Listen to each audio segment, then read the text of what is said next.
ভোটের বাংলা এই শিরোনামে আমার চ্যানেলের সকল দর্শককে জানাই স্বাগত। 2026 অষ্টাদশ বিধানসভা নির্বাচনের ফলাফল সম্পূর্ণ এসে গেছে। এসআইআরের পরবর্তী এই প্রথম নির্বাচনে ভারতবর্ষের অন্যান্য 4টি প্রদেশের সঙ্গে পশ্চিমবঙ্গের ফল এখন প্রায় সকলেই জেনে গেছে। 294টি আসনের মধ্যে একটি আসন দক্ষিণ 24 পরগনার ফলতাবাদে ভোট হয়েছে।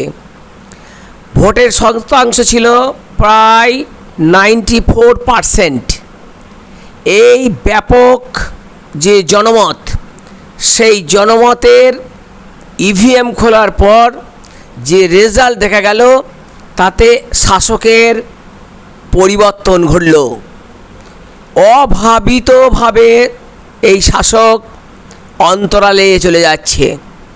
অন্যদিকে গেরুয়া ঝড় অর্থাৎ ব্যঙ্গ বিজেপির এখানে উদয় ঘটেছে। দীর্ঘ 1950 সালের পর থেকে এ রাজ্যে বিজেপি ছিল একেবারে নগণ্য। অনেকে একে ঘৃণার চোখে দেখত, অনেকে দূরে সরে থাকত। বিশেষ করে বামপন্থীরা একে অত্যন্ত সন্দেহের চোখে দেখত। যে দলকে তৈরি করেছিলেন পশ্চিমবঙ্গেরই, যিনি আশুতোষ মুখার্জির ছেলে শ্যামাপ্রসাদ মুখোপাধ্যায়, যিনি একজন বিখ্যাত অডিটর এবং বিখ্যাত তিনি শিক্ষাবিদ এবং সব থেকে কম বয়সের কলকাতা বিশ্ববিদ্যালয়ের ভাইস চ্যান্সেলর, যার অবদান মানুষ মনে রাখেনি। তার সেই স্বপ্ন হিন্দু বাঙালির হোমল্যান্ড পশ্চিমবঙ্গ কংগ্রেসী আমলে, বামফ্রন্টের আমলে, সর্বোপরি এই তৃণমূলের আমলে হিন্দুদের অস্তিত্বের সংকট এসে দাঁড়িয়েছিল। হিন্দুরা ভেবে পাচ্ছিল না তারা কিভাবে আত্মরক্ষা করবে, নাকি আবার 1947 সালের মতো পাঞ্জাব এবং পশ্চিম এবং বাংলার মানুষ যেভাবে ভারতে চলে এসেছিল, আজও বাংলাদেশের মানুষ, হিন্দু ধর্মের মানুষ অন্য ধর্মের মানুষের কাছে অত্যাচারিত হয়ে দলে দলে চলে আসছিল। এই অস্তিত্বের সংগ্রাম, তার সঙ্গে রয়েছে কর্মহীনতা, শোষণ, চুরি, হুমকি। এসবের জন্য যে রায়, সে রায় কিন্তু আমাদের কাছে অনেকের কাছে মনে হবে অভাবিত, কিন্তু এটাই ছিল সঠিক। কী রায় হলো? 294টার মধ্যে গতবার বিজেপি পেয়েছিল 77টা, এবারে তারা পেল 207টা। আর যে শাসক দল যারা 215টি আসন নিয়েও তৃপ্ত ছিল না, তারা বহু বিজেপির যে এমএলএ তাদের টাকা দিয়ে, প্রলোভন দিয়ে, ভয় দেখিয়ে তারা দলে আত্মীকরণ করেছিল, সেই দল এখন 81। তা সেই 81। অন্যদিকে সুসংবাদ না দুঃসংবাদ জানি না, কংগ্রেস গত যে বিধানসভাতে ছিল 0, সিপিএমও ছিল গত বিধানসভায় 0। একমাত্র আসন ছিল আইএসএফের নৌসাদ সিদ্দিকী একজন, বাকি সমস্ত ছিল বিরোধী বলতে বিজেপি।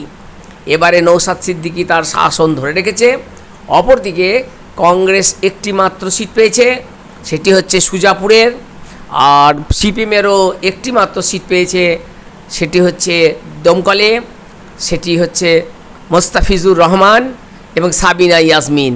এই হচ্ছে খাতা খোলা।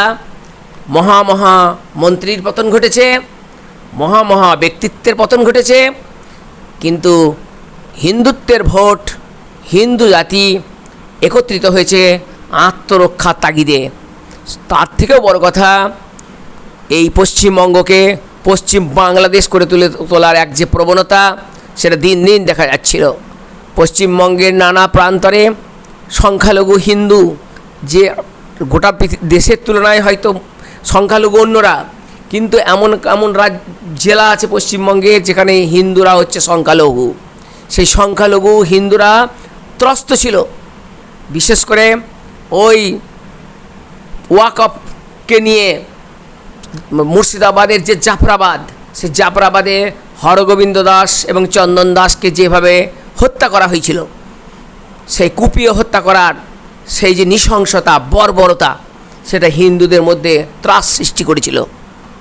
ফলে এই ভোটে হিন্দুদের ভোট তো কম সমানে পাওয়া গেছে, তার সঙ্গে শিক্ষিত অন্য সম্প্রদায়ের মানুষও এই ধরনের নৃশংসতা, এই ধরনের বর্বরতা, এই ধরনের চুরি, জোচুরি, মিথ্যাবাদী, ভোট চুরি, হুমকির একেবারে জবাব দিয়েছে। ফলে নতুন সরকার আসতে চলেছে। এই নতুন সরকারের স্লোগান হলো পেটে ভাত, মাথায় ছাদ আর নিরাপত্তা। বলেছিল পশ্চিমবঙ্গের মেয়েরা সন্ধ্যে 7টার মধ্যে ঘর ঢুকে যেতে হবে, না হলে সরকার দায়িত্ব নিতে পারবে না। কিন্তু এবারের সরকার সন্ধ্যে 7টা নয়, যখন তখন কর্মক্ষেত্র থেকে আসবে। কেউ কিছু দেখা হলে, কোনো অন্যায় হলে একেবারে সঙ্গে সঙ্গে কঠোর থেকে কঠোরতর শাস্তি দেওয়া হবে।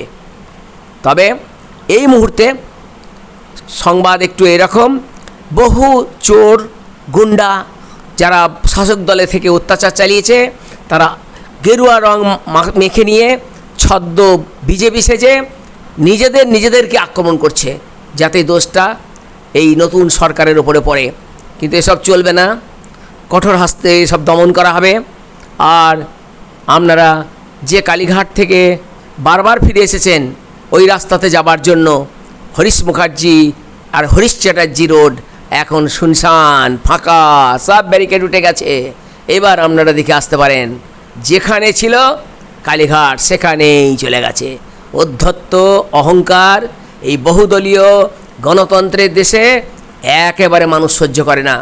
সিপিএম যেমনভাবে ঔদ্ধত্য দেখিয়েছিল, 1972 সালে কংগ্রেস যেভাবে লুট করেছিল, তাদের যেমন ফল ফলেছে, এই বর্তমান সরকার এই 2026-এ তাদের সেই ঔদ্ধত্য, চুরি, জোচুরি, বিশেষ করে হিন্দুদের পদদলিত করা, হিন্দুদের যে হোমল্যান্ড পশ্চিমবঙ্গকে যে আস্তে আস্তে বিক্রি করে দেওয়া, এবং দীর্ঘ সময় ধরে পশ্চিমবঙ্গের যে অরক্ষিত সীমান্ত, বাংলাদেশের সঙ্গে যে সীমান্ত, সেটিকে খুলে রাখা, তার থেকে আরও ভয়ঙ্কর কলকাতার সামান্য 100 মিটারের